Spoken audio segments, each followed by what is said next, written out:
Amis bassistes débutants, bienvenue pour cette ligne connue dans tout l'univers. Alors c'est une ligne de Chic, le morceau s'appelle Good Times.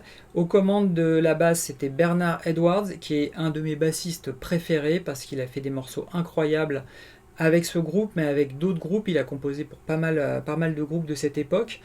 Alors c'était un bassiste qui avait un groove de folie, très technique dans le groove. C'est compliqué à reprendre les lignes qu'il a faites.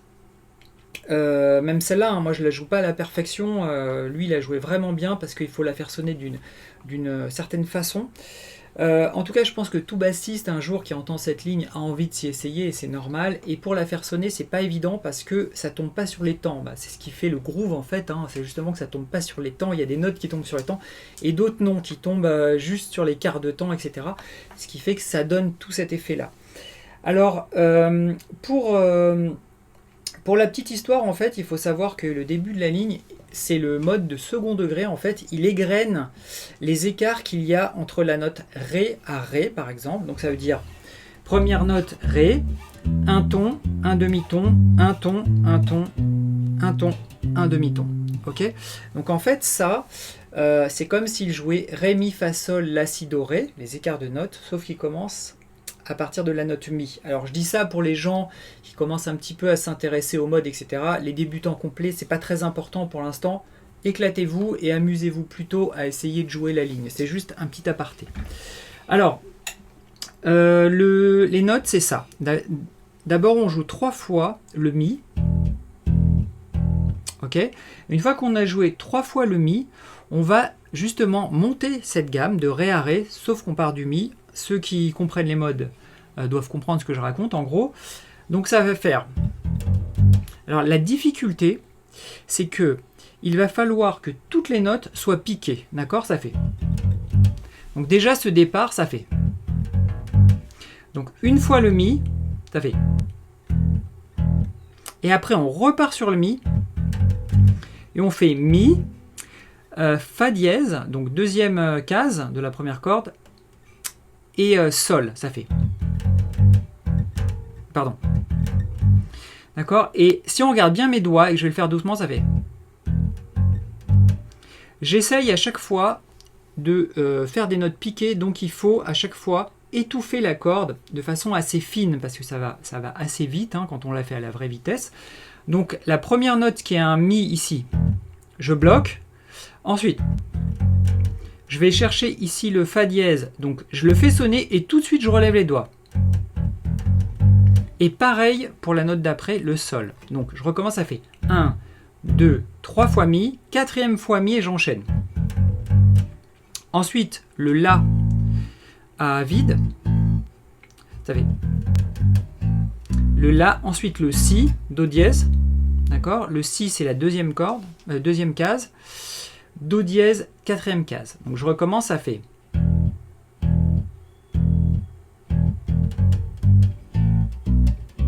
D'accord ? Corde à vide, index pour le Si, petit doigt ou annulaire pour le Do dièse. Et donc on continue, ça fait. Corde à vide encore en dessous du Ré, donc la 3e. Et une fois qu'on arrive ici, c'est un Mi hein, ici, on refait la corde à vide du La, celle-là. Donc ça fait... Je vais faire doucement.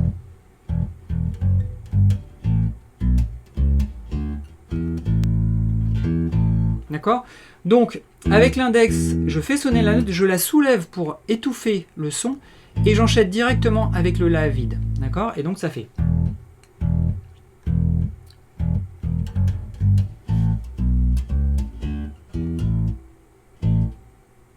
D'accord ? Et là, 3 fois, le La à vide, le La qui est la deuxième corde à vide. D'accord ? Donc je garde mes doigts ici de la main gauche sur les 2 dernières cordes pour étouffer le son. Ça fait...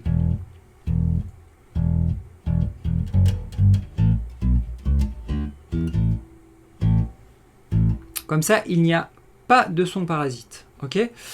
Alors, ce qui est important ici, c'est que toutes les notes soient piquées. Donc au début, si vous êtes débutant et que vous commencez à dérouler, ça va être compliqué de le faire vraiment propre, ça va être difficile. Donc pour commencer, vous pouvez commencer à coller les notes, hein, simplement descendre tout ça, ça fait... D'accord? Ça donnera ça.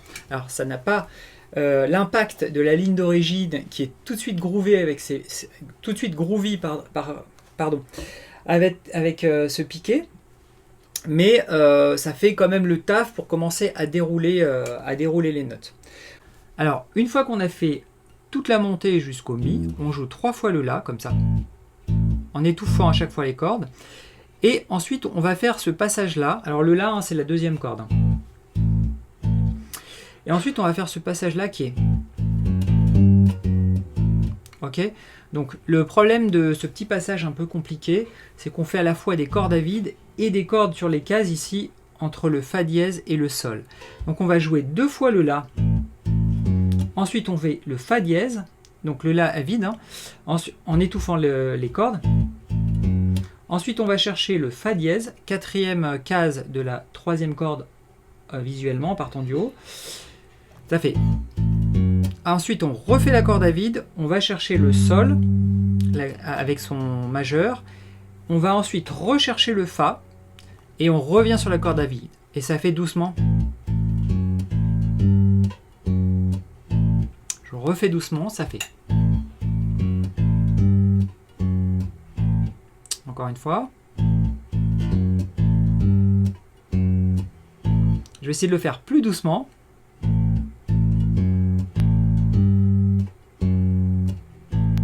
Je remonte une dernière fois.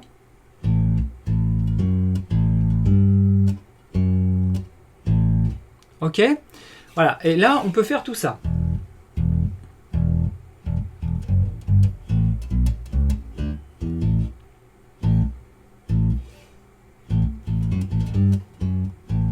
Ok. Alors, une fois qu'on a fait ce passage un peu délicat, on termine par le petit final. Le petit final, c'est quelques notes qui font.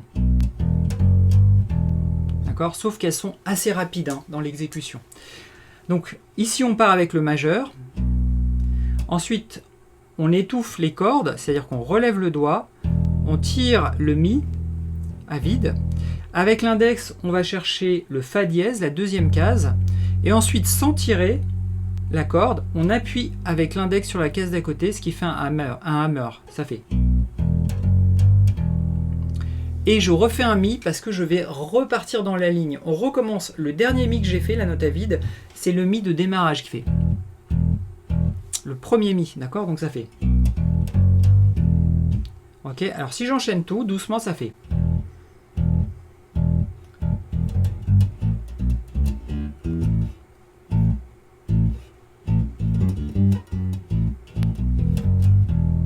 Ok. Voilà, alors là vous avez la ligne complète. Pour terminer, je vais la faire sur drum beat. Je vais la faire à 80, sachant que la vitesse, elle est à 111, je crois. Ça donne quoi à 80? Ça fait...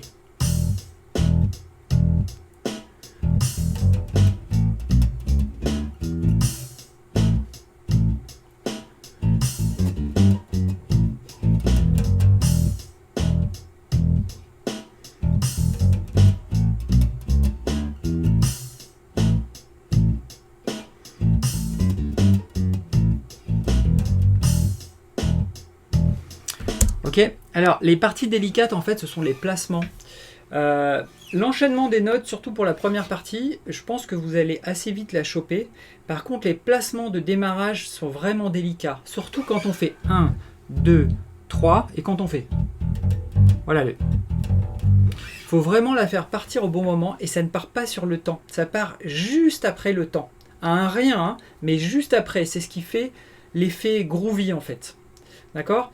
Donc ça, c'est ce que je fais comme d'habitude et ce que je vous répète. Vous la chantez mentalement en tapant des mains et vous essayez de bien vous caler sur la ligne de basse. C'est pour moi la seule façon vraiment de s'en sortir. Le comptage ne marchera pas. Ok?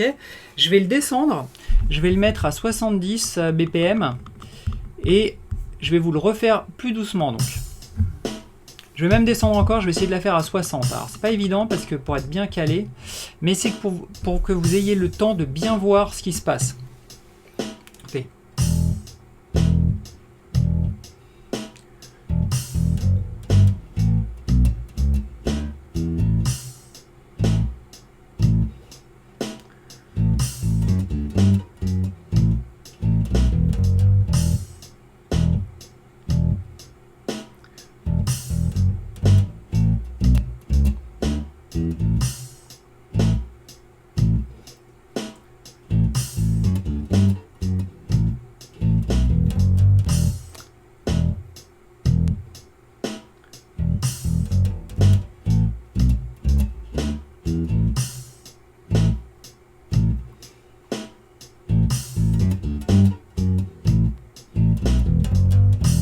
Ok. Voilà, alors c'est pas... Je vais arrêter ça. Voilà, alors quand on la ralentit beaucoup, c'est pas évident, il faut vraiment être bien concentré. Parce que on a tendance justement à vouloir jouer les notes, quand on descend beaucoup le rythme, de jouer les notes un petit peu trop tôt. Parce qu'on a toujours... on veut anticiper. Et il faut résister à ça, c'est difficile, hein, c'est vraiment difficile. C'est un défaut qu'ont beaucoup de bassistes, hein, dont moi. Jouer les notes un tout petit peu trop tôt. Et justement, il faut savoir quand les laisser tomber sur le temps et quand les jouer juste à côté du temps pour que ça donne l'effet groove dont je vous parle depuis le début. Voilà les amis, alors j'espère que vous avez bien aimé cette tourne. En tout cas, moi je sais que c'est un morceau que j'ai voulu jouer vraiment très tôt. Au tout début, j'étais pas tout à fait prêt, hein, j'étais vraiment à côté, c'est pas évident de la faire tourner comme on veut. Et puis, bah, écoutez, en tout cas, je vous souhaite un bon boulot sur cette ligne. Essayez de la faire groover. Vous allez bien vous éclater quand vous allez y arriver. Un petit pouce bleu, ça fait plaisir. Amusez-vous bien. Et puis, à bientôt pour un nouveau tuto. Bye.